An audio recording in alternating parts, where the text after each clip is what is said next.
수렘 여인 사건을 다시 기록해 놨어요. 중요한 겁니다. 그래서 기록했죠. 수렘 여인은 아들을 잃었다가 다시 엘리사가 살려준 간증이 있는 여인입니다. 미국에도 1873년에 노 부부가 아들을 잃었습니다. 16살 때. 18년 동안 아이를 못 가졌던 부부였는데 아이를 가졌으니 얼마나 기뻤겠어요. 근데 유럽 여행을 하다가 16세 때 장티푸스, 그 당시에는 장티푸스가 무서운 병이었겠죠. 그래서 아이를 잃었습니다. 아이를 잃은 슬픔에 이 부부가 사실은 부자예요. 재력가죠. 왜냐하면 철도 사업을 통해서 돈을 많이 번 변호사이기도 하고 정치이기도 한. 그런데 이 아이를 잃고 난 뒤에 아이를 위해서 뭔가를 하고 싶다. 그래서 이제 뭐였냐면 아이가 그렇게 흠모하던 하버드 대학교에 갔어요. 건물을 하나 기념관을 짓고 싶다. 그랬더니 총장이 안 만나주는 거예요. 그러니까 노 부부가 약간 행색도 평범하고 그러니까 비서부터 무시하고 그래서 4시간을 기다렸는데 끝내 이제 안 만나줘도 그렇게 만나기를 기다리니까 만나긴 했는데 도대체 왜 나를 찾냐? 아, 내가 우리 아이를 잃었는데 하버드 대학에 내가 뭔가 좀 기증하고 그리고 짓고 싶다. 그랬더니 우리 학교 그런 기념 동상 같은 거 필요 없다. 그렇게 기부하는 사람 많다. 그러니까 사실은 말은 그렇지 행색을 보고 무시한. 그래서 끝내 못했어요. 하버드에 수락을 못 받았어요. 이제 집에 들어왔죠. 이 부부가 사실은 로맨 교회라고 아니 멘로 교회, 캘리포니아에 있는 멘로 교회라는 교회를 출석하는데 이제 가슴이 참 상실감이 있는데 하나님께 같이 교인들과 기도를 하는 중에 너희 잃어버린 아들 대신 내가 캘리포니아에 있는 많은 아이들을 너의 자녀로 삼게 하겠다. 이런 가슴에 뜨거운 기도 제목을 줬어요. 그리고서 하버드 대학에서 거절을 당할 때 그 총장이 아니 이 건물 하나 짓는데 그 당시 금액 지금으로부터 150년 전에 750만 달러, 그러니까 하버드 대학의 전체가 750만, 그러면 지구로 따지면 약 10억 정도 돼요. 근데 150년 전이니까 여러분 우리나라 1945년 해방 직후에 만 원이 지금 얼마인 줄 아세요? 80년 지난 지금 10억이에요. 1945년도에 만 원이 지금 10억이면 그러면 150년 전, 그의 2배 가까운 달에 시간 150년 전에 10억이면 얼마겠어요 도대체? 어마어마한 금액이죠. 근데 그 금액을 듣더니 이 아내가 여보, 저 정도 돈이면 대학을 지을 수 있는 거예요? 그 철도로 사업을 했던 사람. 그래가지고 이 사람들이 기도하는 중에 너에게 많은 캘리포니아 아이들을 너의 자녀로 삼겠다. 이 비전을 주신 뒤에 대학을 지었지. 그의 아들의 이름이 릴랜드 스탠퍼드 주니어거든요. 이 아이거든요. 그래서 릴랜드 스탠퍼드 주니어라는 대학교가 시작이 됐는데 그게 오늘날 스탠퍼드 대학교의 전신이죠. 굉장히 유명한 학교, 인류 대학교죠. 여러분 이런 얘기를 들으면 어떤 생각이 듭니까? 아이 그 총장은 복을 놓쳤네. 어? 그렇죠. 아니 행색만 보고 그렇게 사람을 판단하면 어떡해. 저는 이런 생각이 들었어요. 이런 이야기가 만약에 그냥 덮였다면 이 노부부의 가슴에 하나님이 주신 비전이었었다면 그럼 그냥 그의 감동과 비전은 다 사라져 버렸을 텐데 덮일 만한 이야기들이 나중에 빛나는 순간이 오죠. 하나님은 그런 분이시라는 생각이 들었어요. 여러분 우리 삶은 다 샘플이거든요. 하나의 샘플. 오늘 제목처럼 샘플. 그러니까 샘플이라는 것은 아직 시판이 안 됐다는 뜻이죠. 뭔가 시험, 테스트를 거쳐서 이게 시판되기까지 기간이 필요한 거죠. 그러니까 샘플일 때는 사람들이 값없이 봐요. 그리고 이게 빛나는 순간이 올 때 사람들은 그제서야 진가를 알아보는 거죠. 우리 삶은 어떻게 보면 샘플인 기간이 있어요. 그러다가 그것을 하나님이 끄집어내시는 때가 와요. 오늘 스토리가 바로 그런 스토리예요. 그러니까 수냄 여인 사건은 열왕기의 4장에 끝났습니다. 엄밀히 말하면 오늘은 7년 뒤의 사건이거든요. 근데 하나님 이걸 왜 끄집어내셨을까? 이게 이제 오늘 말씀의 포인트예요. 여러분, 수냄 여인처럼 다시 이야기를 끄집어내는 경우가 그렇게 많지 않습니다. 그러니까 후속편인 거죠. 모세가 가나안에 왜 못 들어갔는지 후속편 없어요. 하나님 왜 감추시죠? 말 안 하시죠? 여러분, 엘리야가 공개했던 사르밧 과부, 기름과 가루가 떨어지지 않았죠. 그러나 사르밧 과부가 그 기름을 팔아 빚을 다 갚고 생활했다라는 기사로 끝나지, 그 뒤에 어떻게 살았는지 후속편 없어요. 요나가 니느웨에 가서 안전하고 싶었는데 결국에는 복음을 전하죠. 그 뒤에 어떻게 됐는지 후속편 없어요. 상식적으로 생각해야 될 텐데, 근데 후속편이 있는 경우가 종종 있어요. 오늘 말씀 같은 거예요. 그리고 요한복음 21장이 대표적인 후속편이에요. 요한복음 21장은 갈릴리 바다에서 예수님이 다시 베드로, 그리고 도마, 바돌로메였던 나다나엘을 다시 만나는 사건이, 이거는 다른 복음서에는 없어요. 요한복음만 유별나게 기록이 났어. 비하인드 스토리죠. 왜냐? 이들의 믿음이 묻힐 뻔했는데 하나님이 다시 끄집어내는 스토리가 요한복음 21장이에요. 여기 하나님의 본심이 있어요. 하나님은 이대로 끝내지 않으신다는 거죠. 오늘 마찬가지예요. 우리는 잊어버리죠. 수렘 여인, 이미 3주 전에 했던 말씀이라 잊어버려요. 이건 나하고 상관없어. 남의 얘기니까 우리는 별 상관없어요. 근데 하나님은 이것을 끄집어내셨어. 그것도 뜻밖의 사람을 통해 다시 이야기를. 누구냐? 이스라엘 왕이에요. 유다. 4절을 보면 유다 왕 요람일 거예요. 금요철 때 제가 전한 요람이죠. 신앙이 사람이 아니에요. 아합의 길을 쫓았던 사람입니다. 근데 이 왕이 사마리아 성의 기근, 그때 자기가 의지했던 신하가 죽죠. 사마리아 성 문둥병자 4명 때문에 완전히 하나님의 대박 나죠. 이 사건을 보고 왕이 감화가 생겼을 거예요. 그래서 두려운 마음, 하나님에 대해 궁금한 마음, 엘리사에 대한 궁금한 마음. 그래서 이제 물어보는 거예요. 게하시한테 엘리사가 행한 모든 큰 일을 나한테 설명하라, 간증해달라는 거죠. 그러니까 뜬금없이 엘리사의 이 행한 일들을 간증. 그러니까 하나님은 다 때가 있어요. 우리가 선을 행하되 낙심하지 않아야 합니다. 그때 당시에는 그 이야기가 묻힐 수 있지만, 하나님은 그때는 내 이야기를 귓등으로 듣던 사람들이 언젠가 하나님이 그 마음속에 일으킬 때가 있습니다. 목회자들이 설교하면서 실족하지 말아야 되는 이유는 지금 당장 안 듣는 것 같아도 언젠가 하나님이 떠오르게 하실 때가 있다는 겁니다. 전도를 우리가 그만두지 말아야 될 이유가 당장은 안 와도 언젠가 하나님이 그 열매가 익으면 주께로 이끄시기 때문인 겁니다. 때가 있죠. 여러분, 그런 때가 이 여인에게 일어난 거예요. 우리는 성경에 그런 이야기를 종종 보죠. 모르드게가 누구를 살려줍니까? 아하수에로 왕을 살려주죠. 왜냐하면 아하수에로 왕에 대해서 반란의 기미가 있었어요. 반역. 그래서 왕을 죽이고 새로운 나라. 이때 모르드게가 그걸 들었죠. 그래가지고 왕궁에 전해요, 이 소식을. 그래서 그 2명을 잡아다가 죽이죠. 이렇게 살아는 아하수에로 왕이. 근데 이야기가 덮일 뻔했잖아요. 근데 그날 밤 웬일인지 아하수에로 왕이 이상하게 잠이 안 와. 그래가지고 이야기를 들어야 잠을 잘 것 같아. 그 이야기가 뭐냐면 재밌는 이야기 말고 지루한 얘기.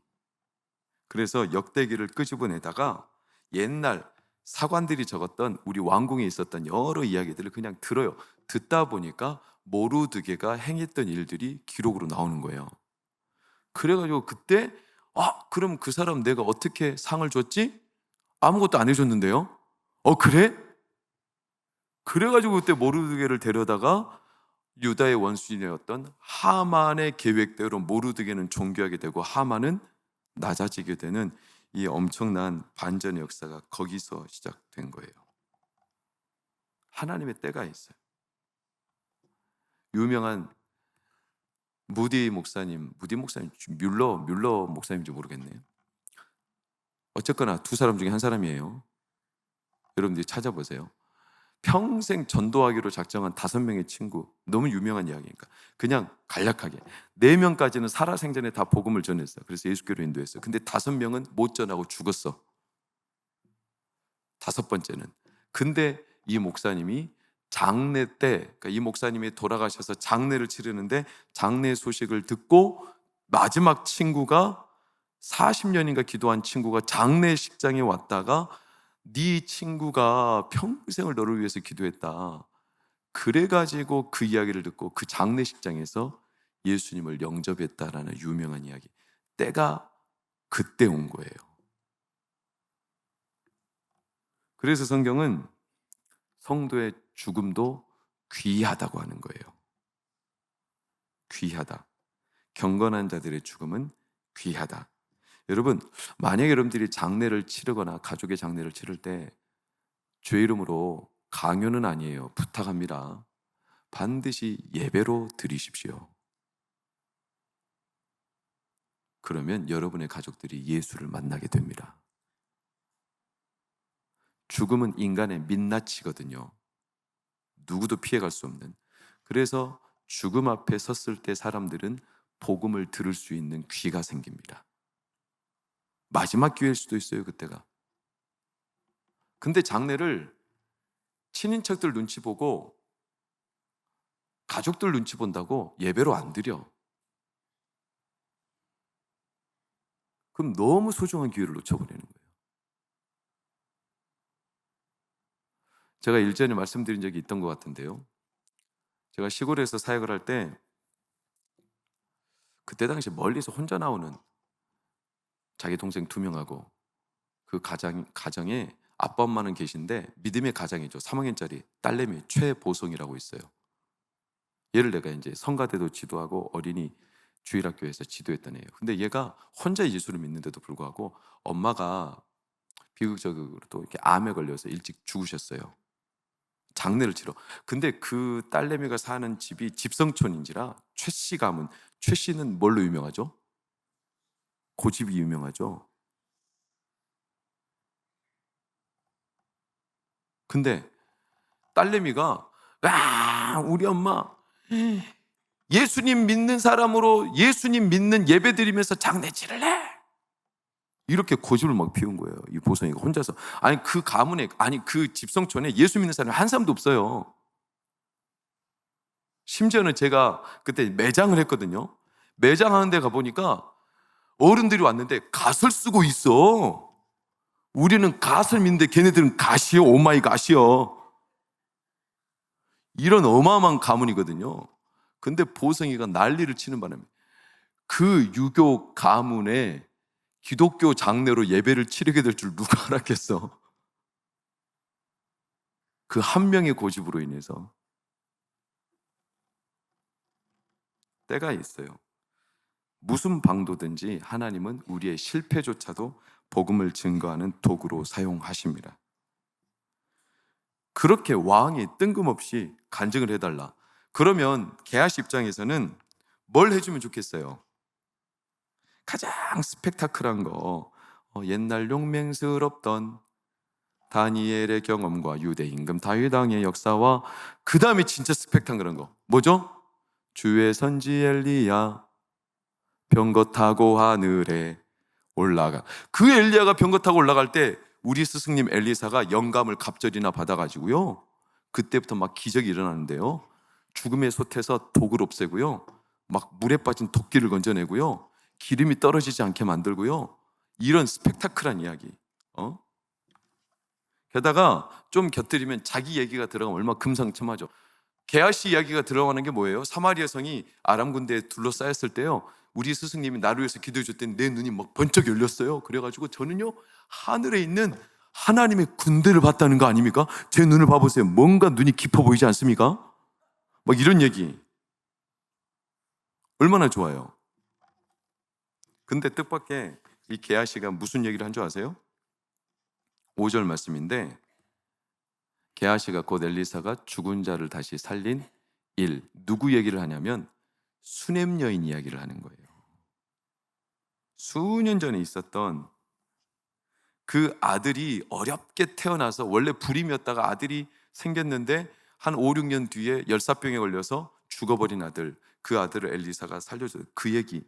여러분, 이게요 그냥 게하시가 선택적으로 한 게 아니라 여기에 성령님의 개입이 있는 겁니다.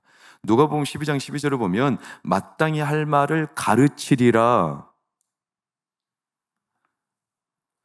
이걸 말해요. 이런 때를 말하죠. 우리가 왜 성령 안에 깨어 기도해야 되냐면, 왜 우리가 성령님의 동행을 요청하고 성령님의 인도하심을 구해야 되냐면, 성령께서는 우리가 깨닫지 못하는 순간에도 하나님이 하나님의 생각을 우리 가운데 깨우쳐 주십니다. 그래서 성령님 인도하심을 구하는 거예요. 여러분, 이 이야기가 갑자기 툭 튀어나온 게 아니에요. 하나님의 의도예요. 사실은 하나님이 이 얘기를 하고 싶은 거예요. 지금 게하시의 입을 통해서. 수넴 여인의 아들이 죽었다가 엘리사 발을 붙들고 다시 살아났다. 그때 수넴 여인의 마지막 모습이 뭐였을까요? 퀴즈. 봐보세요. 다 자기 얘기 아니라고 잊어버리잖아요. 마지막 얘기 4장 37절을 보면 안고 나가니라. 이게 수넴 여인의 마지막 뒷모습이에요. 별다른 소개가 없었어요. 그 다음에 어떻게 살았는지. 그 말즉슨 그냥 평범하게 생각하면 돼. 해피엔딩? 네, 그럴 거예요. 아들하고 어쨌든 열심히 그때부터 소중하게 서로 살아가며 살았다. 근데 그렇게 덮일 만한 이야기가 오늘 비하인드 스토리가 다시 소개되고 있다는 거죠. 하나님 그걸 끄집어내서 사랑하는 여러분, 하나님의 때때로 우리를 이 자리에 불러내시는 것은 하나님이 저나 여러분에게 꼭 하시고 싶은 말씀이 있어서 불러내시는 겁니다. 그날이어야만 전하시는 말씀이 있어요. 그때만. 이게 게하시가 전하는 이야기가 아니라 하나님이 그날 꼭 전해야 되는 하나님의 마음이 있죠. 그날 끄집어내시는 거예요. 그래서 1절을 보면 아들을 다시 살려준 여인, 그러면서 하나님이 너 일어나라, 거주할 만한 곳으로 가라, 가서 거주하라. 기근이 온다. 몇 년 동안? 7년 동안. 그러니까 7년 뒤의 스토리인 거예요. 오늘 스토리는 덮였던. 그러자 이 말씀을 듣고 2절에 여인이 이렇게 반응하죠. 자, 일어나서, 두 번째 줄 가서도 빨간색으로 해야 돼요. 멀티브. 일어나서 가서 우거 거주했다. 이 세 가지 동사가 중요해요. 그러니까 단순히 기근이 7년 동안 올 테니까 이사해라, 이런 정보를 전달하는 게 아니라 성경 말씀이 하나님의 의도는 지금 세 가지 동사예요. 일어나라, 가라, 거주해라. 바로바로 이어지는 행동이죠. 여러분, 이걸 좀 비교해보면 정확해요. 열왕기하 4장 13절을 보면 나는 백성 중에 거주합니다. 이게 원래 수넴 여인의 삶의 좌우명이었어요. 그 말즉슨 안 떠나. 웬만하면 엉덩이가 무거워가지고 어딜 안 가요. 나는 이 땅에 뼈를 묻겠다. 그러다가 아들이 죽자 성경은 24절에 뭐라고 하냐, 드디어 움직였다. 드디어라는 조사가 뭐냐면, 이 부사가, 움직이는 동사의 부사가 뭐냐면 한 번도 움직이지 않을 여인이 드디어 처음 움직이기 시작했다, 이런 의미가 있고, 그때 마음의 물꼬가 흐르기 시작했는데 그 뒤로 오늘 단 세 마디, 일어나라, 가라, 거주하라. 이사했다, 이런 정보가 아니라 하나님이 지금 보여주고 싶은 여인의 샘플이 뭐냐면 굉장히 단순해졌다. 오늘 설교 제목처럼 샘플이 심플이 된다. 심플해졌다. 단순해졌다. 나는 내 백성 중에 거주합니다. 이렇게 그냥 눌러 앉아서 어떤 것도 반응하지 않았던 여인이 목석마냥, 아니 옆 동네도 안 가요. 그런데 오늘 어디로 가냐면 자기가 거주하기 싫은, 상상도 안 해본 블레셋 사람들의 땅으로 가는 거예요. 하나님의 백성이 이방 땅에 가서 산다는 거예요. 얼마나 여인한테는 몸서리 치는 일입니까? 한 번도 상상해 본 적이 없는 이런 거는 사실 우리 보고 절에 가서 예배 드리는 거나 똑같아요. 여러분, 절에 가서 예배 드려 보셨어요? 절밥 먹어 봤어요? 좀 기면 기다, 아니면 아니다. 목석처럼 뭐 하자는 거예요 지금? 절밥 먹어 봤어요? 다 먹어 보셨네. 다들 절에서 오셨나? 아니, 이거는 스님한테 나랑 같이 삼겹살이나 먹자, 이거랑 똑같은 거예요. 여러분, 60세 넘으면 미국으로 이민 가기 설레요, 두려워요? 권사님, 호주가 살기 너무 좋다는데 호주 이민 가서 사시면 어때요?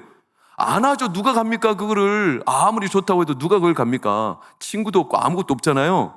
아니, 수넴 여인이 지금 나이가 몇 살이겠어요? 여러분, 늦가기 아들을 낳았어요. 그리고 그 뒤로 아들이 한 6년 성장했고 그 뒤로 7년이 또 지나. 그럼 이 여인의 나이도 대략 어림잡아 60세가 넘었을 거란 말이죠.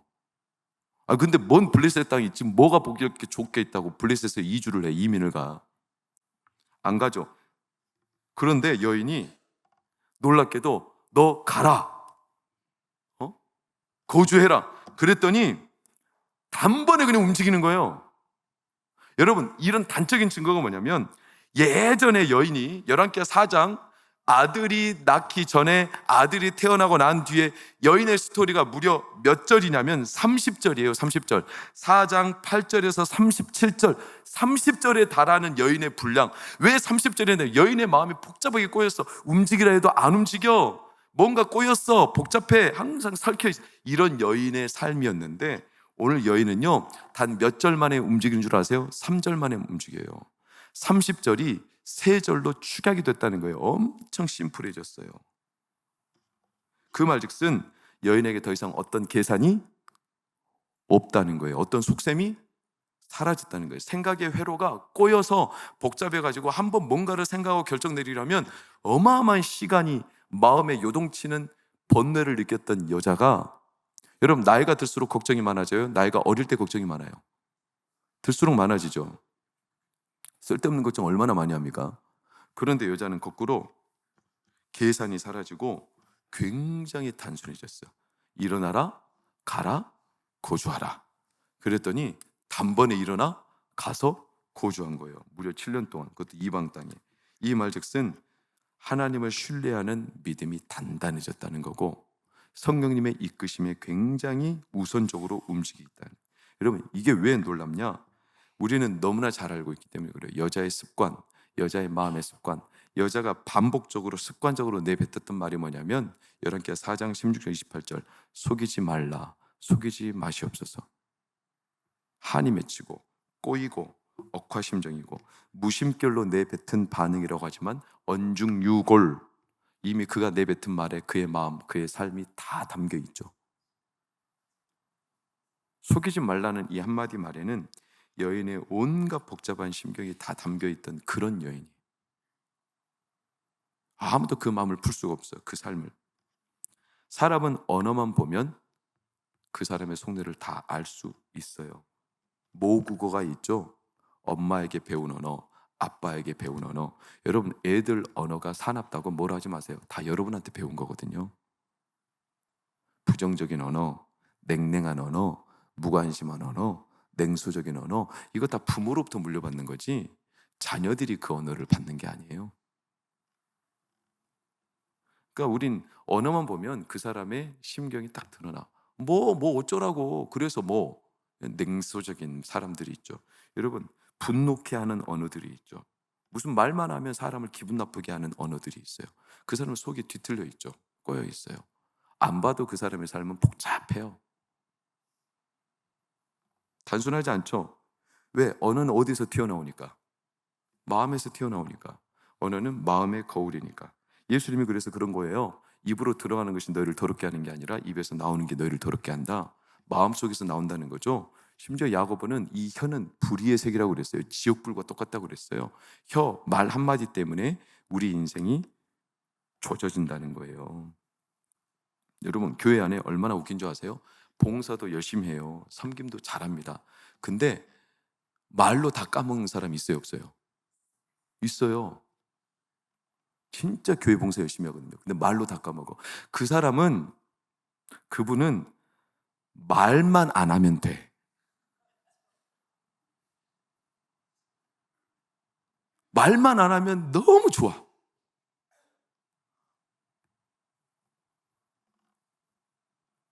사랑하는 여러분, 여러분의 입술에 하나님의 거룩한 작구를 채워버리기를 축원합니다. 참고해 보세요. 게리 체프만이 쓴 5가지 언어. 여러분의 언어를, 이 책을 혹시 참고해 봐서 점검해 보세요. 그러니까 소년 여인의 삶이 속이지 마옵소서 복잡하게 꼬였다는 거예요. 복잡해. 그 샘플 자체가 살아온 날수만큼 번뇌가 가득해. 의심, 상처받기 싫어.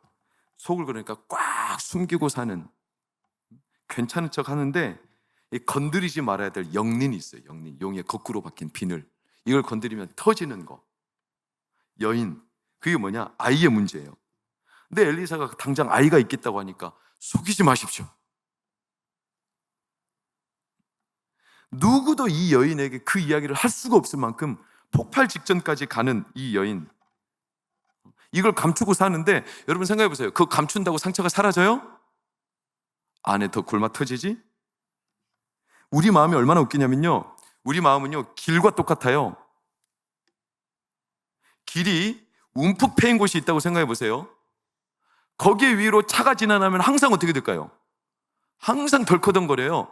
우리 마음은요 길과 같아가지고 한번 패인 곳이 있죠, 한번 고인물이 있죠, 항상 또 거기에 물이 고여요. 또 항상 거기에서 움푹 패여가지고 덜컹거리는 거예요. 우리 마음이 그래요. 항상 거기만 가면 마음이 또 덜컹거려, 또 흔들려, 또 시험당해. 그게 돈 문제일 수 있고, 자녀 문제일 수 있고, 그게 인간관계일 수 있고, 그게 내 안에 화일 수도 있고, 수많은 일들 가운데 여러분 마음에 항상 고이는 것이 또 고인다는 거 아십니까? 거기서 또 넘어진다는 거 아십니까? 거기는 누구도 접근을 못해. 그래서 감추고 살아. 건드리지 말라는 거죠. 복잡하게 꼬였으니까. 이게 수님 여인. 이걸 푸는데 오늘 7년 뒤가 스토리가 등장하는 것은 7년이 걸렸다는 거예요. 7년. 뺑뺑뺑 돌아서. 여러분 이스라엘 백성을 광야 생활 40년 인도하시죠. 왜 40년? 정확하게 말하면 38년이에요. 시내산에서 1년 한 3개월 있었으니까. 그러니까 38년 동안 광야를 인도해. 왜 광야 생활을 38년이나 하게 했을까요? 저는 죄를 지어서 38년? 저는 꼭 그렇다고 생각 안 해요. 이들이 430년 동안 노예 생활하느라고 뼛속 깊이 박혀버린 노예로서의 패배감, 근성, 어떤 자기 부정적인 생각, 이런 것들을 씻어내는데 광야에서 하나님이 하나하나 다 씻어내시는 거예요. 38년이 걸렸어요. 비슷한 흡사한 유비적인 사건이 요한복음 5장에 베데스다 연못가에 몇 년? 38년. 그 병자도 38년 오래 앉아 있었어. 그는 들어가서 말하자마자 저놈의 새끼들 때문에 내가 이 연못가에 못 들어간다고 뒤틀린 이 인생의 세계, 꼬여버린. 그러니까 예수님이 그에게 하신 말씀은 의미심장해요. 네가 낫고자 하느냐? 너 지금 마음이 어디 있어? 네 중심이 지금 뭐야? 너 마음의 초점이 지금 어디 있는 거야? 그 꼬여버린 심정을 예수님이 꼬집은 거 아시겠습니까? 한이 맺히고 복잡하게 꼬여버린 이 수냄 여인, 그게 그 여인의 샘플이에요. 그게 우리의 샘플이기도 해요. 이 자리에 온 여러분, 북극제비갈매기라고 있어요. 지구상에서 제일 작은데, 제일 작진 않아요 사실은. 근데 크기로 볼 때 제일 작은 사이즈로 가장 멀리 가는 새, 이 북극제비갈매기가 얼마를 가는 줄 아세요? 북극제비갈매기 한번 설명 봐볼까요? 몸짓이 한 120g? 얼마나 작아? 삼겹살이 600g, 한 근이 600g인데 120g이면 5분의 1밖에 안 되잖아요. 이게 간에 기별도 한다는 이 사이즈의 새가 무려 몇 킬로를 1년에 다닌 줄 아세요? 얘가 겨울에는 겨울에는 남극에 살다가 여름에는 북극으로 가요. 이걸 왔다 갔다 1년에. 그러면 그게 8만 킬로예요. 8만 킬로. 8만 킬로면 부산을 몇 번 왕복이에요? 400킬로니까 10번이면 4천, 100번이면 4만, 200번 왔다 갔다 해요. 그렇죠? 1년에 8만 킬로를 왔다 갔다 해. 어마어마하죠. 이 작은 몸짓으로. 근데 이 새가 수명이 30년이거든요. 그리고 몇만 킬로를 날아다녀요. 평생 240만 킬로를 날아다녀. 120g짜리 새가 240만 킬로를 환산하면 저기 밤에 뜨는 달에 3번 왔다 갔다 하는 거예요. 도대체 여러분은 뭔 얘기를 해야 놀래 자빠질 거예요? 내가 이러다가 놀래 자빠지건 아주 그냥. 이 먼 거리. 근데 여러분 더 놀라운 게 있어요. 북극제비갈매기보다 훨씬 멀게 여행을 해야 되는 거리가 있다는 거 아세요? 그게 뭐냐면 우리의 머리에서 가슴으로 이어지는 거리예요. 불과 30cm밖에 안 되죠? 근데 이 머리로 듣고 머리로 아는 하나님의 말씀과 하나님을 향한 은혜와 믿음이 가슴으로 뜨거워지기까지 평생에 가도 안 되는 사람들이 있어요.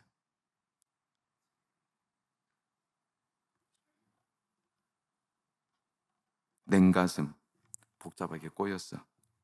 두려움, 그냥 지난 날 그냥 묻어버려. 왜? 건드리면 폭발할 것 같아. 그냥 묻어놓고 살아. 근데 사실은 두려운 거예요. 뭐가? 이걸 다시 끄집어내기가. 자기 고통을 직면하는 게 두려운 거예요. 그럼 덮어두고 살면 사라지냐? 안 사라져. 평생 그 길에는 움푹패였어. 그래서 그 길을 못 가. 마음이 거기로만 가면 두려워. 그래서 또 넘어져. 또 시험 들어. 그 사람 못 만나. 그 일 못 해. 그곳에 못 가. 우리 영혼을 스스로 묶어버려요. 사랑하는 여러분, 왜 하나님이 일부러 수냄 여인 기사를 오늘 7년 뒤 끄집어냈을까요? 그렇게 복잡하게 꼬였던 이 수냄 여인이라는 샘플을 하나님이 얼마나 단순하게, 심플하게 일어나라, 가라, 거주하라. 어떻게 이렇게 바뀔까요? 이렇게 심플하게 바뀌자 5절, 6절 이 여인의 삶이 어떻게 바뀐 줄 아세요? 다시 살린 어머니의 이야기를 게하시가 해줄 때 마침 그 여인이 또 7년 만에 돌아왔네, 왕궁으로. 그러면서 자기 잃어버렸던 전토, 소출, 집 이걸 좀 되돌려달라 호소하자 놀랍게도 마침 타이밍 좋게 정확하게 그때 하나님이 왕을 통해서 어떻게 앉으세요? 여인에게 물어. 간증, 네 간증 맞아?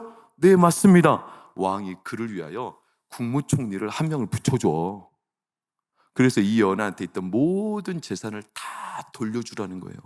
여러분, 우리 삶에 진짜 하나님을 향한 간구가 우리 삶의 육신적인 문제라도 언제 이게 풀리고 언제 이게 회복되는 줄 아세요?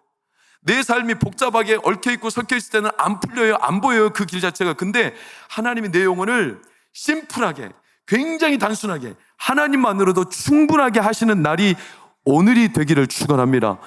마침 그날 하나님 우리를 인도하시는 때가 있다니까요. 그 이야기를 듣게 끄집어내신다니까요.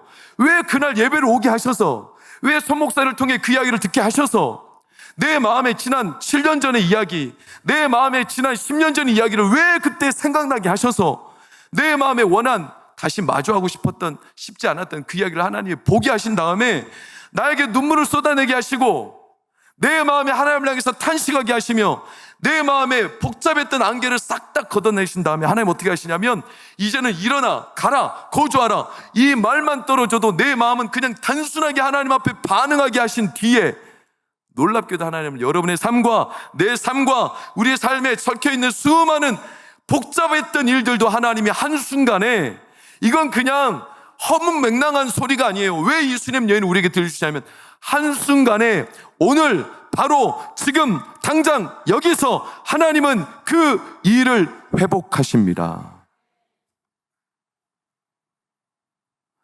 머리에서 가슴으로 이어지는 이 기간이 너무나 복잡하게 꼬여서 그게 안 될 뿐이지. 여러분 머릿속으로 듣는 이야기가, 이 설교가, 이 말씀이 이 5절밖에 6절밖에 안 되는 이 수냄 여인의 사건이 여러분의 인생의 머리에서 가슴으로 이어지는 하나님의 뜨거운 화로가 도화선이 되기를 예수 이름으로 축원합니다. 그래서 들려주시는 거 아니겠어요? 이게 하나님의 본심이죠. 나 너 잊지 않겠다. 왜 다 잊어버린 이야기를 7년 만에 다시 하나님은 끄집어내, 나는 너도 잊지 않겠다 이거죠.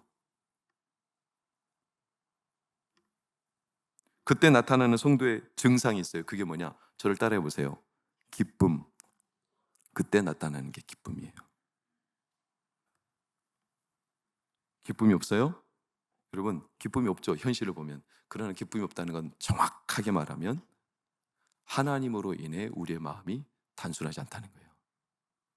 복잡하다는 거예요. 꼬였다는 거예요. 하나님은 기쁨의 근원이십니다. 제가 설교 시간에 유머를 던지고 제가 망가지는 것을 마다하지 않는 이유가 뭐냐면 저는 나름대로 제 철칙이 있어요. 제가 은혜를 끼치지 못할 바에 그러면 웃기기라도 하자. 웃기는 놈이라도 되자. 성도가 교회 와서 은혜를 못 받으면 웃고 가게라도 해야 될 거 아니냐.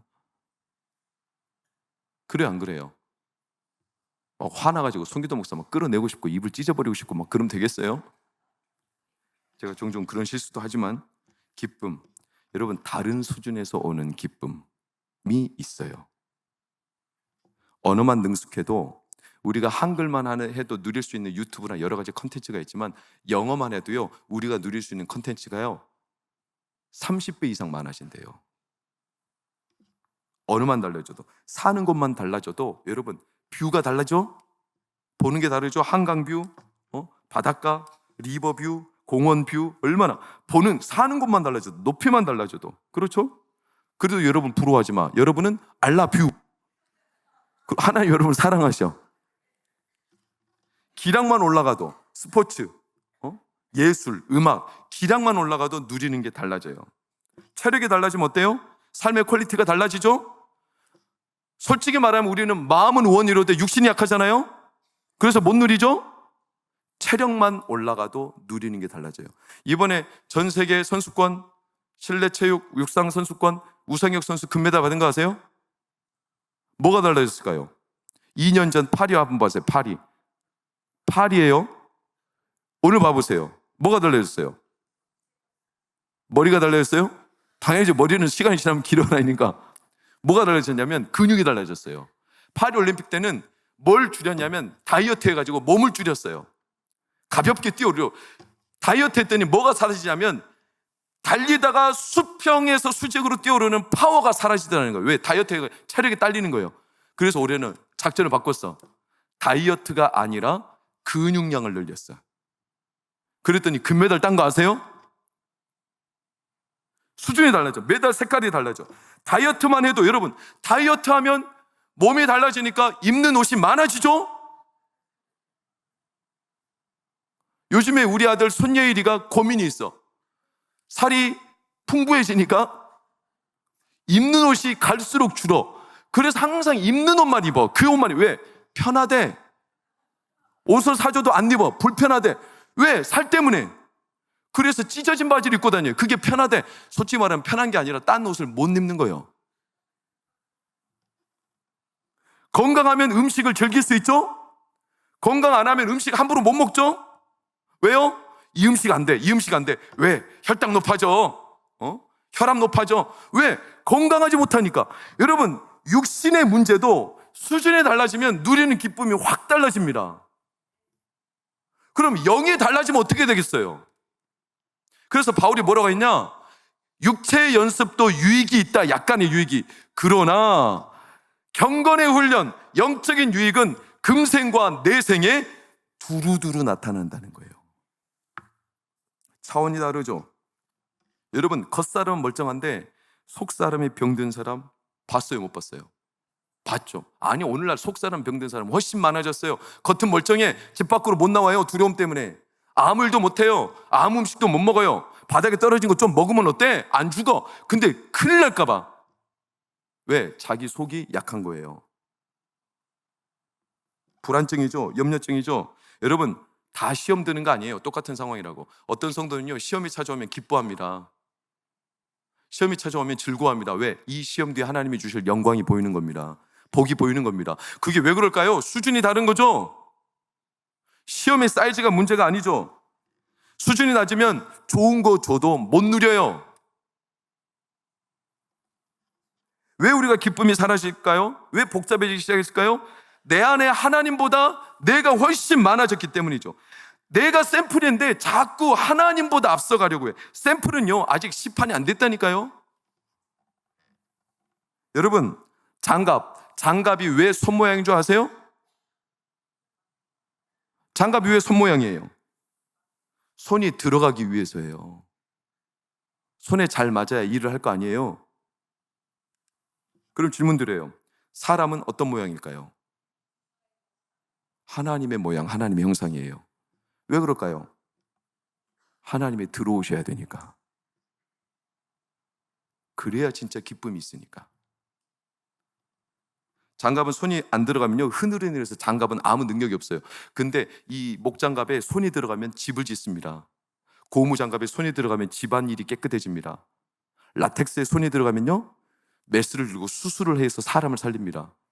우리 삶에 하나님이 들어오시면 기적이 일어납니다. 얼마든지. 그래서 바울이 뭐라고 했냐? 내가 풍부함에도 가난함에도 처할 줄 안다. 일체의 비결. 왜? 내가 예수님의 풍부함을 경험했다. 알게 됐다. 그 수준에 이르렀다는 거죠. 그래서 바울이 뭐라고 했냐? 내가 말하노니 기뻐하라. 다시 말하노니 기뻐하라. 수준이 다른 기쁨을 말하는 거예요. 빌립보 지역에서 그가 누린 기쁨, 족쇄에 묶였는데 찬양하자 족쇄가 풀리는 기쁨, 수준이 다른 기쁨. 이 기쁨이 어떻게 가능하냐? 십자가 때문이다. 바울은 그걸 말하는 거죠. 나는 가장 고상한 걸 경험했다. 그게 뭐냐? 예수 그리스도를 아는 지식. 수준이 다른 가장 고상한 기쁨, 십자가의 기쁨. 십자가는 죄인이 의인이 되게 하시는 기쁨, 할렐루야. 종이 아들이 되게 하시는 기쁨, 할렐루야. 천박한 자를 존귀한 자로 만드시는 기쁨, 할렐루야. 죽음의 자리에, 저주의 자리에 있던 자리를 생명의 자리에, 축복의 자리로 이끄시는 하나님의 기쁨. 사람이 귀해지죠. 그런 사랑은 여러분, 우리 자녀들을, 여러분 자신을 세상의 기준에 구겨넣지 마세요. 우리 안에 하나님의 수준이 예수님을 통해서 임하기를 축원합니다. 하나님이 우리 안에 오셔야 해요. 성령님이 임하셔야 돼요. 그러면 우리 삶이 심플해져요. 일어나라, 가라, 거주하라. 더 이상 우리 삶에 복잡하게 꼬였던 문제가 복잡하게 보이지 않아요. 오늘 그런 일이 일어날 겁니다. 이번 부흥회 때 하나님의 기쁨을 디자인하라. 이 기쁨이 회복되기를 축원합니다. 이 기쁨을 다시 되찾기를 축원합니다. 되찾고 난 뒤에 빼앗기지 않기를 축복합니다. 일어나 찬양하고 기도하겠습니다.